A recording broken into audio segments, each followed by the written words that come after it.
तो आज है ना बर्थडे स्पेशल वाला दिन कुछ करते हैं।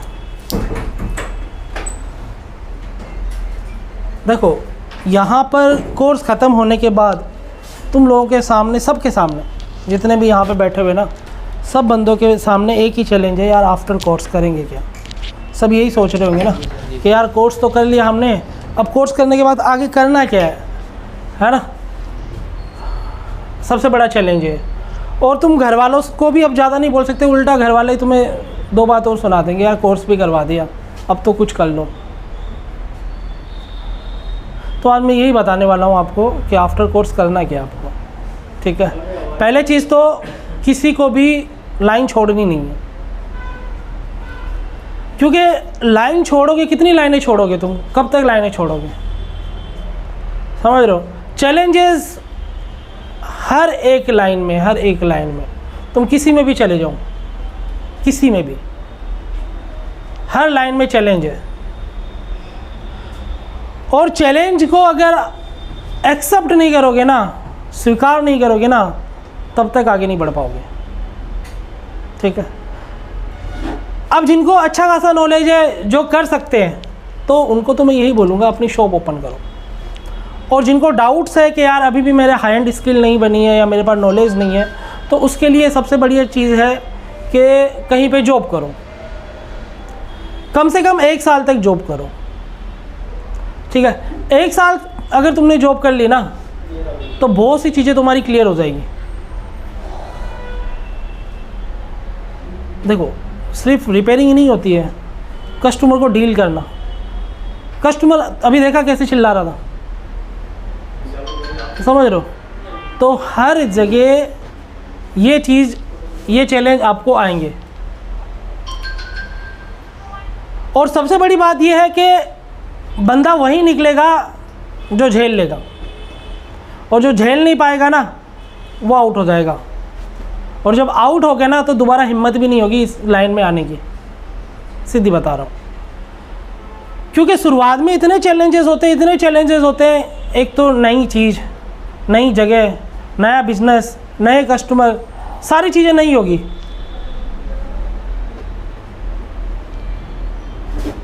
तो सबसे बड़ा चीज़ होता है कि आपको करना क्या है, अपना अगर सेटअप स्टार्ट करते हो आप, ठीक है ना, तो सेटअप अगर आप स्टार्ट करते हो ना, तो आप इस बिज़नेस को सबसे कम इन्वेस्टमेंट में भी स्टार्ट कर सकते हो।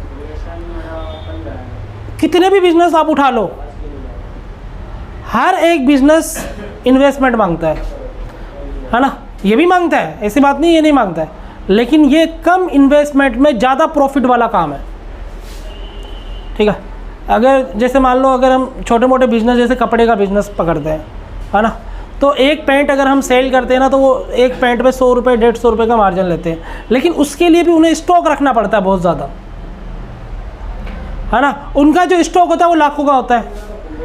हम एक चार्जिंग जैक सिर्फ 5 रुपये का जो मार्केट में मिलता है, उसको लगा के भी 150 रुपये कमा लेते हैं, 5 रुपये लगा के। और वो क्या कर रहे हैं, एक जीन्स पे 500 रुपये खर्च करके भी 150 नहीं कमा पा रहे, और हम 5 रुपये लगा कर भी 150, 200, 250, 500, वो डिपेंड करता है आपकी कन्वेंसिंग पावर पे, कि आप कस्टमर को कितने पे कन्वेंस कर लेते हो।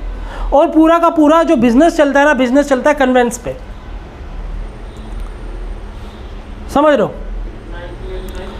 तो ये बिज़नेस जो है ना, ये सबसे कम इन्वेस्टमेंट मांगता है और सबसे ज़्यादा प्रॉफिट देता है। आप कम से कम पैसों में अपने बिज़नेस को स्टार्ट कर सकते हो, सबसे कम पैसों में,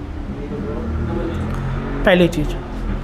दूसरी चीज़, यहाँ पर जो रिपेयरिंग होती है ना, रिपेयरिंग 2 तरह की होती है, मैं शुरू से ही आपको बोलते आ रहा हूँ। एक जो रिपेयरिंग होती है वो सब कर रहे हैं, डिस्प्ले डैमेज नया डाल दिया, कैमरा ख़राब नया डाल दिया, चार्जिंग जैक डैमेज नया डाल दिया, है ना। तो बहुत से टेक्नीशियन हैं जिन्होंने कहीं से भी कोर्स नहीं कर रखा है, कहीं से भी कोर्स नहीं कर रखा है, फिर भी वो ये काम करते हैं, है ना। अगर वो ये काम कर रहे हैं, हम भी यही काम कर रहे हैं, तो फिर हमें कोर्स करने का फ़ायदा क्या हुआ।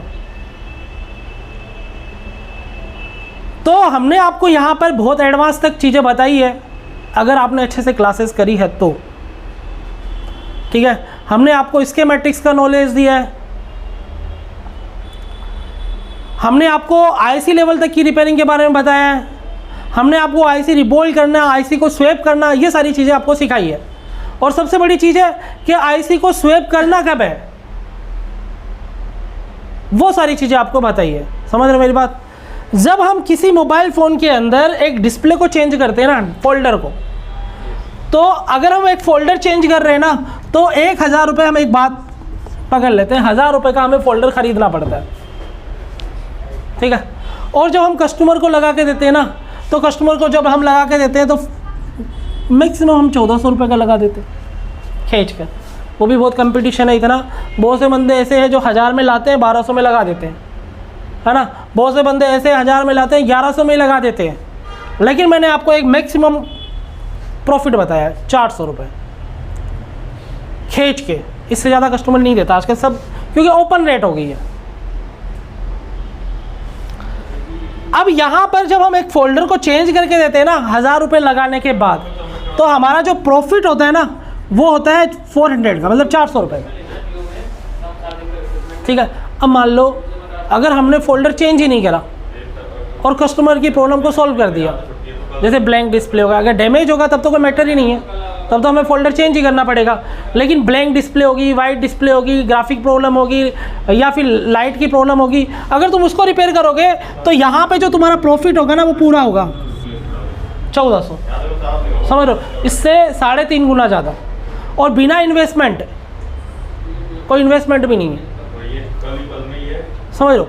और वो वाला काम आप तभी कर सकते हो जब आपके पास नॉलेज है, जब आपको लाइट सेक्शन के बारे में पता है, जब आपको ग्राफिक सेक्शन के बारे में पता है, तभी आप कर सकते हो, नहीं तो नहीं कर सकते।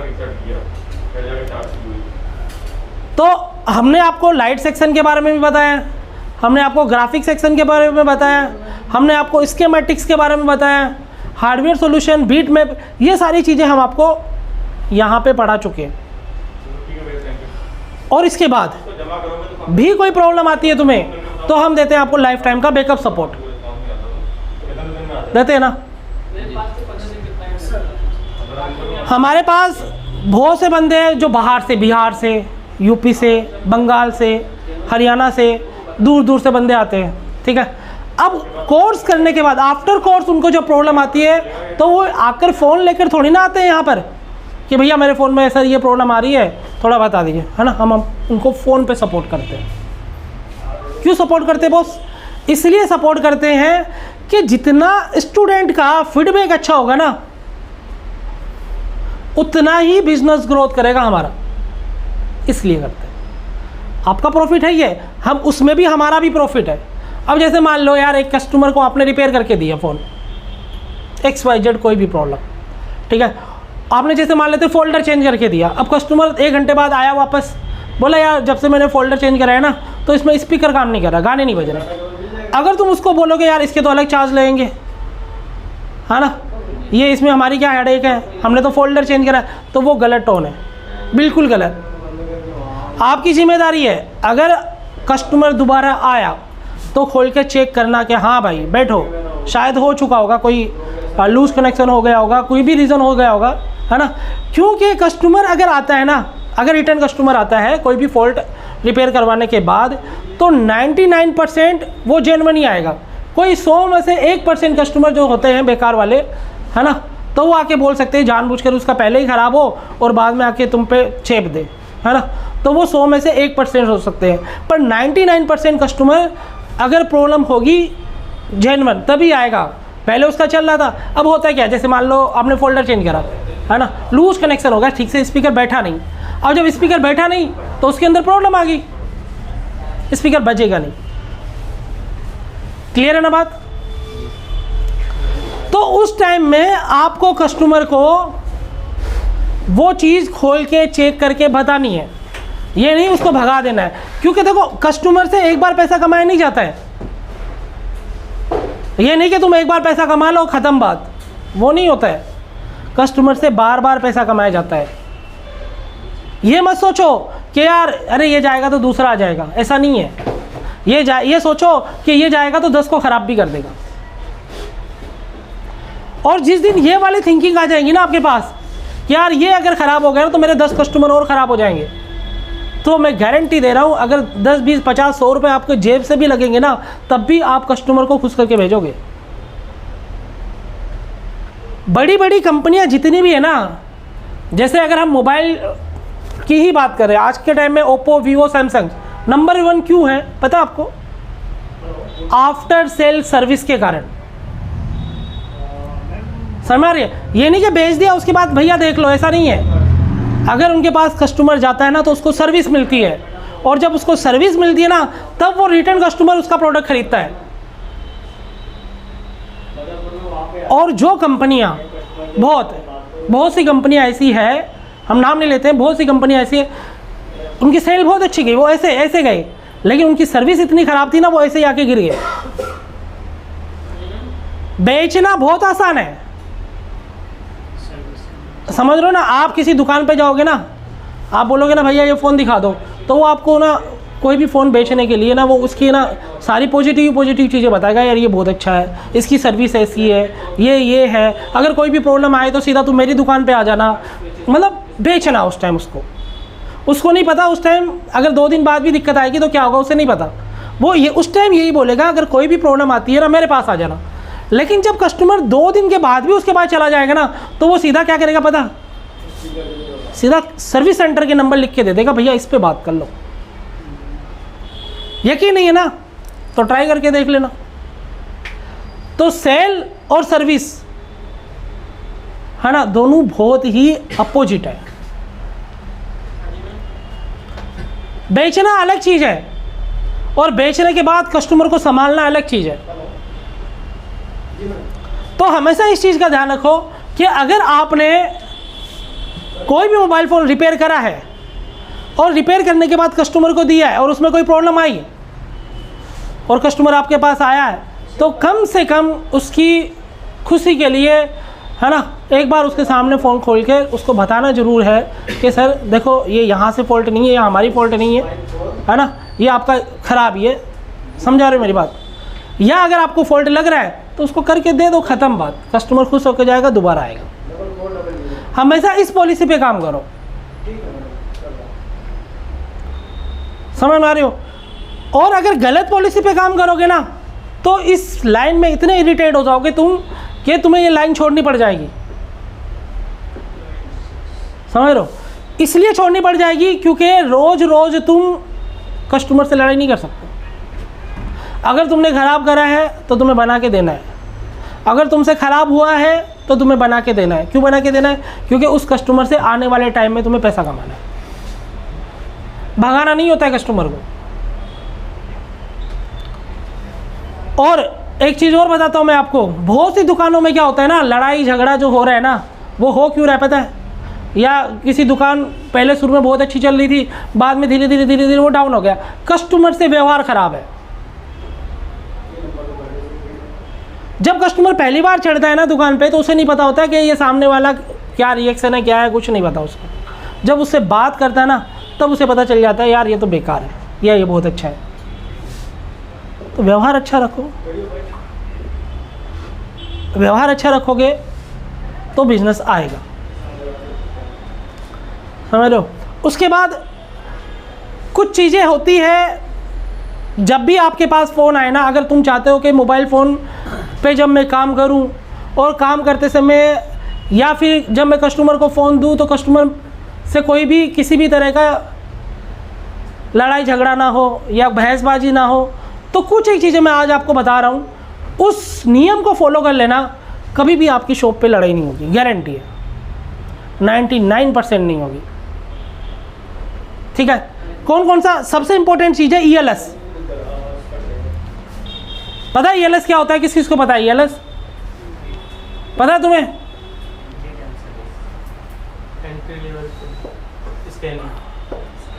एंट्री लेवल स्कैनिंग, है ना? एंट्री लेवल स्कैनिंग का मतलब क्या होता है? एंट्री लेवल स्कैनिंग का मतलब होता है कि अगर तुम्हारे पास कोई भी फ़ोन आया रिपेयरिंग के लिए,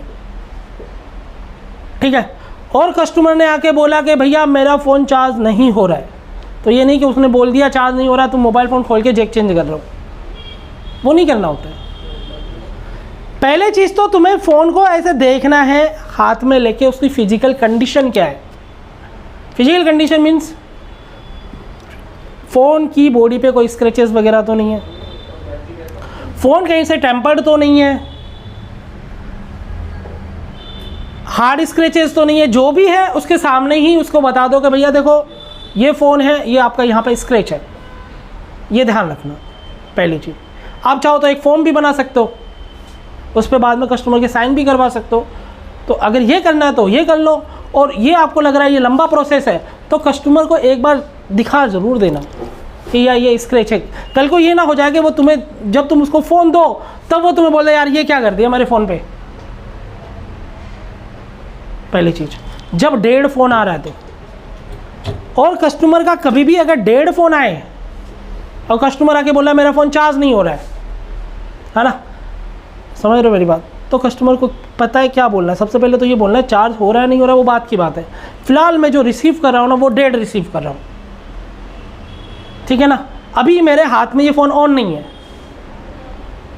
समझ रहे हो, क्योंकि कल को वो तुम पे ब्लेम कर सकता है कि मेरा फ़ोन तुमने डेड कर दिया। अगर मोबाइल फ़ोन वो ऑन लेके आया है और XYZ प्रॉब्लम बता रहा है, जैसे बोलता है कि यार मेरे फ़ोन का स्पीकर नहीं बज रहा है, एक छोटी सी फॉल्ट ले लेते हैं, है ना, तो अगर स्पीकर नहीं बज रहा है तो हमेशा उसके फ़ोन के पासवर्ड लेकर उसके सामने या उसे खुलवा लो और ये चेक कर लो उसका फ्रंट और बैक कैमरा सही से चल रहा है या नहीं चल रहा है। कई बार ऐसा होता है कस्टमर का कैमरा पहले से ही ख़राब है, कस्टमर ने आपको फ़ोन दिया, स्पीकर काम नहीं कर रहा, तुमने खोला उसको पकड़ा है, वो आपके सामने भैया पेमेंट ऑनलाइन करनी है, अरे कैमरा तो चल ही नहीं रहा, मेरा कैमरा ख़राब कर दिया। ऐसा केस हो सकता है आपके साथ, ध्यान रखना ये बात, समझ रहे हो, मेरा कैमरा तो पहले सही था। तो उसी टाइम अगर ऑन फ़ोन आए तो उसी टाइम उसका फ्रंट और बैक दोनों कैमरे चेक कर लो कि चल रहे हैं नहीं चल रहे। अगर चल रहे हैं तो वो भी चेक कर लो कि बल्डिंग वगैरह तो नहीं हो रही है। जैसे कैमरा ओपन करते ना, कई बार क्या होता है ना, बलर आता है ना, तो वो बोल सकता है तुम्हें कि बलर कर दिया तुमने मेरा कैमरा, पहले मेरा कैमरा सही था। तो इन सब चीज़ों से अगर बच के रहना है ना तो एकदम सिस्टमेटिक काम करना पड़ेगा आपको, और जब तक सिस्टमेटिक काम नहीं करोगे ना तब तक आगे नहीं बढ़ पाओगे। समझ में आ रही मेरी बात। उसके बाद अगर हम किसी सर्विस सेंटर में जॉब करते हैं, अगर हमारी जॉब लग जाती है, क्योंकि हमारे बहुत से स्टूडेंट OnePlus में लगे हुए हैं, सैमसंग में लगे हैं, रेडमी में लगे हैं, तो अगर आप किसी भी सर्विस सेंटर पर काम करते हो तो वहाँ पर दो टाइप के मोबाइल फ़ोन आते हैं। दो टाइप मीन्स एक होता है इन वारंटी, एक होता है आउट ऑफ वारंटी। क्या होता है? इन वारंटी, एक होता है आउट ऑफ वारंटी। अब in warranty out of warranty पता क्या है, कंपनी की एक कंडीशन होती है, ये नहीं कि बिल दिखा दिया भैया अभी तो 6 महीने बाकी पड़े हैं, वो नहीं होता है। कंपनी की कंडीशन क्या होती है, water damage out of warranty, चाहे कहीं पे भी कभी भी ख़रीदा हो उसने। अगर मोबाइल फ़ोन में पानी चला गया तो उसकी वारंटी कवर नहीं करती है कंपनी। अगर मोबाइल फ़ोन बाहर खुला दिया तो कंपनी उसकी वारंटी कवर नहीं करती है। अगर मोबाइल फ़ोन फिजिकली डैमेज होगा कहीं से भी तो कंपनी उसमें वारंटी कवर नहीं करती है। बिल से नहीं मिलती है वारंटी, कंडीशन पे मिलती है।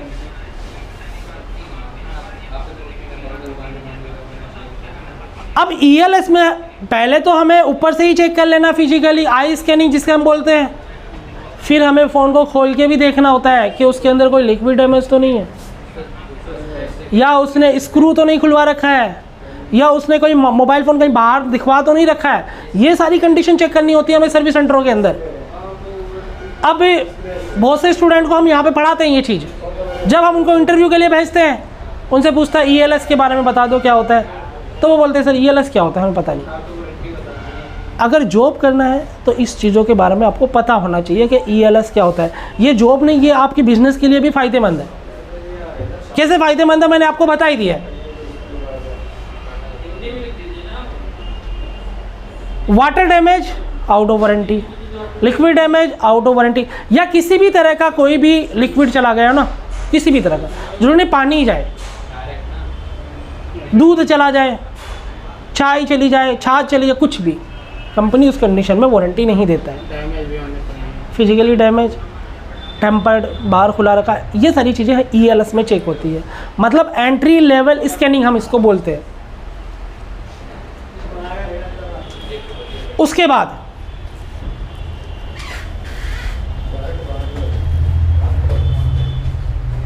अच्छा, बोर तो नहीं हो रहे हो? नहीं सर। समझ में आ रही सारी चीज़ें? जी सर। अगर बोर हो रहे तो फिर कुछ और करते हैं, सबको खड़ा करके डांस करवाते हैं। फिर नहीं, लोग मजाक में लेते हैं, बहुत आसान है। कौन मजाक में ले रहा है? मुझे लगता है बहुत आसान है, बात आई बात होती है। पता क्या ना, देखो सारी चीज़ें ना जब हम भुगतते हैं ना, जब हमारे ऊपर बढ़ती है चीज़ें, है ना, तब हमें पता चलता है कि यार क्या है, हमने क्या गलती कर रहे हैं। लेकिन एक चीज़ को मैं हमेशा आपको बोलता हूँ, गारंटी से मैं आपको बोल रहा हूँ कि अगर इस लाइन को आप तरीके से और सिस्टमेटिक काम करोगे ना, इस लाइन में 25-30 हज़ार रुपये कमाना कोई भी बड़ी बात नहीं है। आराम से कमा सकते हो तुम, कोई बड़ी बात नहीं है। लेकिन इस लाइन में चिपक के रहना पड़ता है चीज़ों को। ये तो हम रिपेयरिंग की बात कर रहा हूँ मैं, ओनली रिपेयरिंग की। अदर्स एक्सेसरीज वगैरह अगर हम सेल करते तो वो अलग चीज़ है, मैं ओनली रिपेयरिंग की बात कर रहा हूँ। और जब आप बिजनेस करने के लिए बैठते हो ना, तो आप रिपेयरिंग पे डिपेंड नहीं रहते हो, आप सारी चीज़ें रख के बैठोगे। और जब सारी चीज़ें रख के बैठोगे ना, तो ये जो मैं 25-30 हज़ार बोल रहा हूँ, तो ये डबल भी हो सकता है। सबसे ज़्यादा इम्पोर्टेंट है आपकी मेहनत। अब दुकान खोल दी है ना, अगर पापा जल्दी, जिनके पापा जल्दी चला जाता है जॉब वगैरह पे, तब बेटा जी उठ रहा है 11 बजे जाके दुकान खोल रहा है, और उस दिन पापा छुट्टी पे रहेंगे संडे वाले दिन, उस दिन 8 बजे, तो वो बिज़नेस नहीं चलेगा। खुद जिम्मेदारी उठानी पड़ेगी अपनी बिज़नेस की, और जब खुद बिज़नेस की जिम्मेदारी उठाओगे ना, तभी सक्सेस होगे, नहीं तो नहीं हो पाओगे।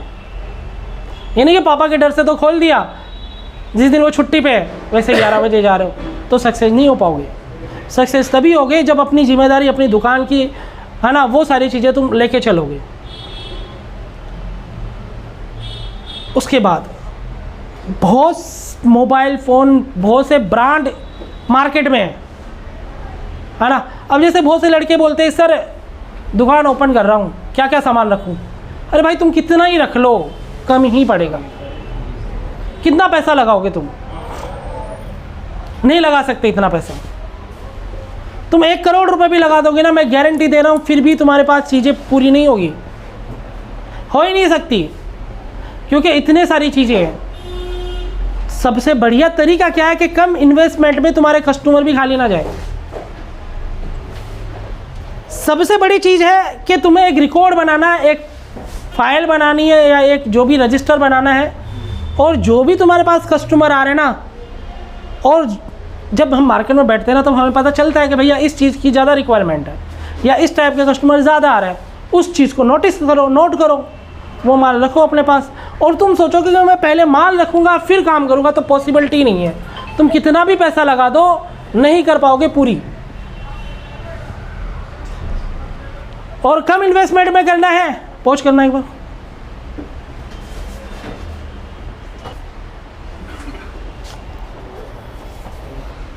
तो यहाँ पर जो हम बात कर रहे थे ना, कि कस्टमर की रिक्वायरमेंट अगर पूरी करनी है ना, तो आपको एक बुक बनानी है, और जो जो रिक्वायरमेंट आ रही है उसको लिखना है, और फिर मार्केट से मंगवाना है। ठीक है। अगर तुम मोबाइल फ़ोन में सक्सेस होना चाहते हो, रिपेयरिंग सेंटर में या अपना रिपेयरिंग में, तो सक्सेस तभी हो सकते हो, ये नहीं कि कोई फ़ोन आया तुम्हारे पास, उसमें लगे रहो यार, लास्ट तक लगे रहो। आज रिजल्ट नहीं मिला तो कल मिलेगा, लेकिन मिलेगा ज़रूर अगर लगे रहोगे तो। अंदर तक घुस जाओ उसके। बहुत सारी चीज़ें जो हमें सपोर्ट करेगी, गूगल, यूट्यूब, स्कीमेटिक्स, सर्चिंग करो अपने आप को हमेशा ना रिसर्चिंग मोड पे रखो। ये नहीं कि तुम्हारे पास कोई फ़ोन आया, तुमने 10 मिनट देखा, नहीं भाई यार सर बता दो, या नहीं हो रहा दे दो, ऐसा नहीं होता है भाई। एक फ़ोन रिपेयर करने में 3-3 दिन लग जाते हैं, 4-4 दिन लग जाते हैं, ऐसा नहीं होता है। कॉन्सेंट्रेट करना पड़ता है, सबसे बड़ी चीज़ है। बिना कॉन्सेंट्रेट के कुछ नहीं होगा। रिजल्ट तभी मिलेगा जैसे यार एक वो बिहार का मांझी थे ना, उन्होंने पूरा पहाड़ तोड़ के रास्ता बना दिया। अगर वो एक दिन खुदाई करके छोड़ देते, अरे यार बेकार है, ये तो बहुत लंबा चौड़ा है, तो वो कभी बनता ही नहीं वहाँ पे रास्ता। वहाँ पे सड़क कब बना? उन्होंने सालों तक खुदाई करी वहाँ पर, तब जाके। तो एक दिन में कभी रिजल्ट नहीं मिलता है, लगे रहो। अगर वो फ़ोन तुमसे बनेगा नहीं ना तो वो फ़ोन तुम्हें सिखाएगा बहुत कुछ, ये ध्यान रखना।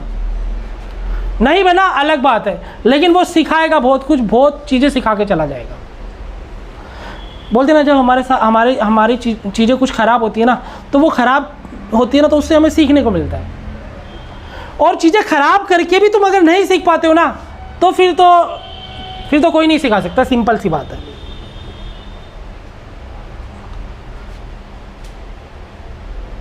एडवांस लेवल का काम करो, और एडवांस लेवल का काम करोगे तभी पैसा कमाओगे।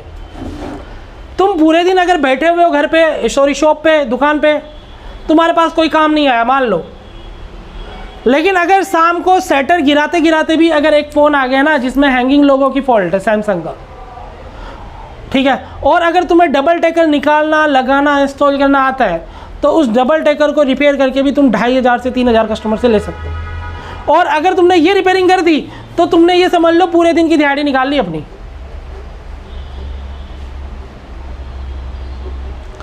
और वो पॉसिबिलिटी कब है? वो पॉसिबिलिटी तब है जब आपके पास नॉलेज और स्किल दोनों होगी।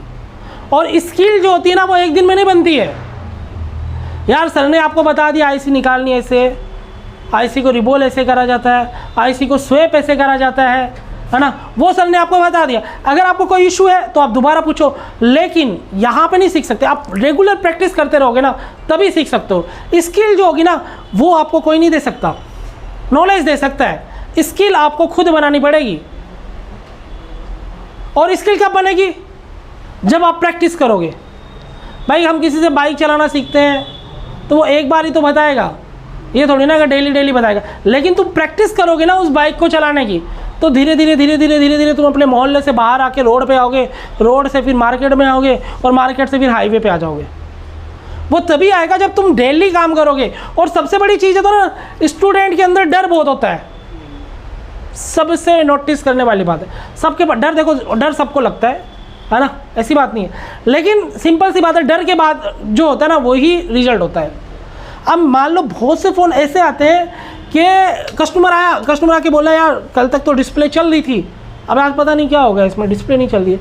अब महंगा फ़ोन है, आईफोन है ना, या ऐसा फ़ोन है जिसका डिस्प्ले ओपन करना पड़ता है, या ऐसा फ़ोन है जिसका बैक पैनल गर्म करके ओपन करना है। अब जब तक तुम फ़ोन खोल ही नहीं पाओगे तो रिपेयर करोगे कहाँ से? या तुम्हारे अंदर डर है कि यार मैं इसको खोलूँगा तो क्या पता डिस्प्ले डैमेज हो जाएगी, या बैक पैनल डैमेज हो जाएगा। भाई देखो सिंपल सी बात है, जब तक डरते रहोगे ना तब तक नहीं कर पाओगे। लेकिन डर निकालने का मतलब ये भी नहीं है कि तुम लापरवाह से निकाल लो, खींच लो, वो भी नहीं करना है। तरीके से, सिस्टमैटिक। पहले अपने अंदर का डर तभी निकलेगा जब तुम रेगुलर काम करते रहोगे। अब तुम क्या कर रहे हो, बहुत से बंदे क्या करते हैं, सीख लेते हैं, सीख के बाद कुछ करते ही नहीं है। फिर धीरे धीरे उनका कॉन्फिडेंस लेवल क्या होता है ना, डाउन होता चला जाता है।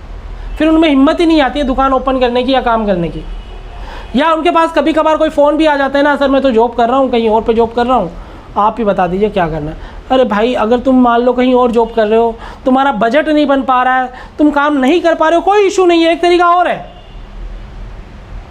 वो तरीका क्या है? वो तरीका ये है कि अपने घर पे एक सेटअप बना लो बॉस।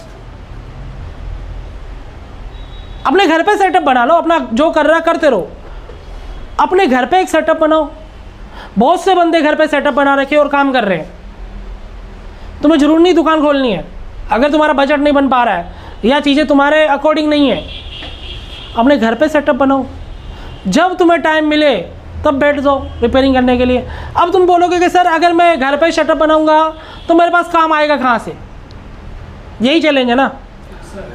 तो बहुत सिंपल सी बात समझो कि हर एक बंदा यहाँ पे जितने भी बैठे हुए ना, सबका एक अपना सर्कल है ना।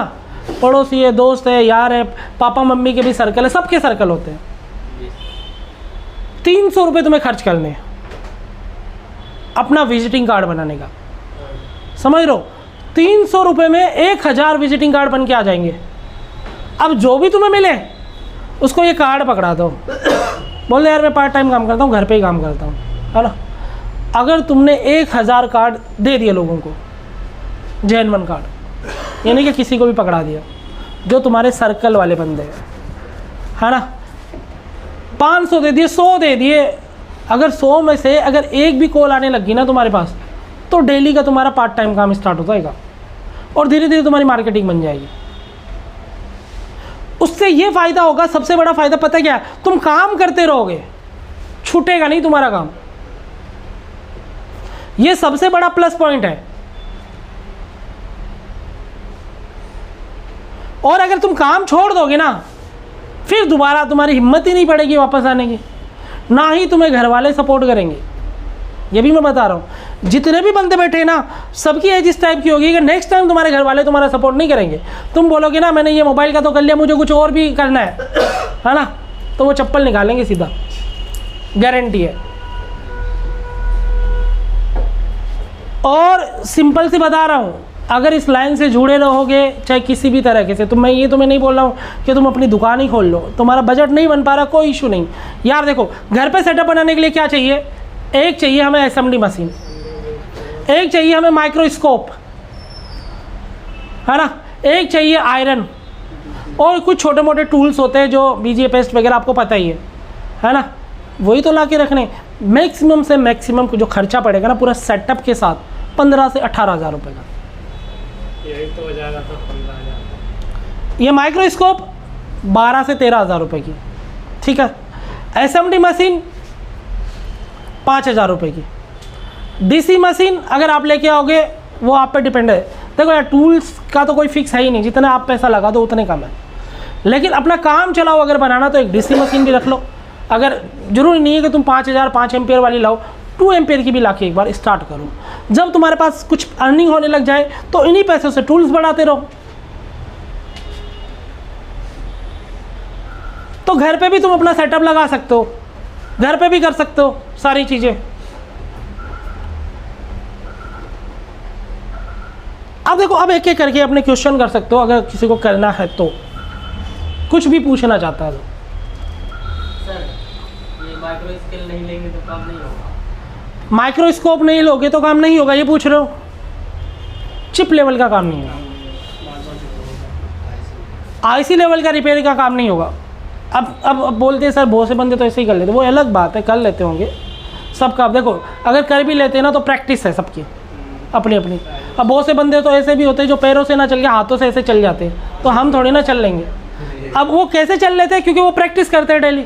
अभी मैंने एक यूट्यूब पे वीडियो देखा था, एक सैनिक था हमारे इंडिया का ही, है ना, पूरा बांध के भी तैर गया 6 किलोमीटर तक, पूरा हाथ पैर सब बंधे हुए थे उसके, फिर भी तैर। अब हमसे थोड़ी ना हो जाएगा वो कैसे हो गया, उससे भी नहीं होता, वो प्रैक्टिस से हो गया। सारी चीज़ें डिपेंड करती है प्रैक्टिस पे, बिना प्रैक्टिस के कुछ नहीं हो सकता। प्रैक्टिस करते रहोगे तो सब कुछ हो सकता है, सब हर एक चीज़ की पॉसिबिलिटी है। मैंने अपना वजन कम कर लिया, इससे बड़ी क्या बात हो सकती है, समझ रहे हो? तो कितना था पहले? वो पर्सनल चीज़ें हैं। तो सारी चीज़ें क्या है ना, प्रैक्टिस पर डिपेंड है। तुम प्रैक्टिस करते रहोगे तो 100% रिजल्ट मिलेगा, ये गारंटी है। और यहाँ से बैकअप सपोर्ट हमेशा मिलेगा। अलग बात है किसी टाइम बिजी हो गए, किसी टाइम फ़ोन नहीं उठा पाए, वो अलग मैटर है, लेकिन यहाँ से सपोर्ट हमेशा मिलेगा, क्योंकि यहाँ पे हम आपसे रिलेशन बना रहे हैं। और देखो दुनिया में ना कुछ एक रिश्ते ऐसे रिश्ते होते हैं ना जो बहुत ही मतलब उनका कोई तोड़ ही नहीं है। एक तो माँ बाप वाला है ना, दूसरा भाई वाला है ना, और तीसरा जो है ना गुरु और स्टूडेंट। ये ऐसा है। यहाँ पर रिस्पेक्ट वाली बात आती है। आज भी हमारे गुरुजी, पता है क्या, मुझे स्कूल छोड़े हुए 12-15 साल हो गए, है ना, आज भी मेरे टीचर मुझे मिल जाता है तो मैं तो नमस्कार सर, रिस्पेक्ट, क्योंकि गुरु ही बनाता है। और दुनिया में सबसे बड़ा आदमी वही है जो आपको पैसा कमाना सिखा रहा है। समझ लो ना, क्योंकि ना ज़िंदगी ना पैसे से चलती है और किसी से नहीं चलती है। रियलिटी बात है। आप एक पानी का बोतल भी लेने के लिए हो जाओगे ना, उसके लिए भी आपको पैसा निकालना पड़ेगा, तभी वो पानी जो कोई टाइम में पानी को कुछ समझ आ रहे पानी तो है जाके पी के आ जाओ, ऐसा नहीं है भैया। बाहर निकलो, 20-10 रुपए की बोतल थी ना, आज 20 रुपए में मिल रही है। क्योंकि जो हमारे खर्चे होते हैं ना, जो हमारे एक्सपेंसेस होते हैं ना, वो सारे के सारे हमारे पैसों से ही निकलते हैं, हमारी ज़रूरतें जो पूरी होती है। और दुनिया में सबसे बड़ा रिश्ता वही है जो आपको कमाना सिखा रहा है। और दूसरी चीज़, हमेशा रिलेशन बना के रखो यार, ख़राब मत करो किसी से भी रिलेशन। रिलेशन ऐसी चीज़ है, अगर उसको बना के रखोगे ना, तो कौन बंदा कब आपके काम आ जाए कुछ नहीं पता है।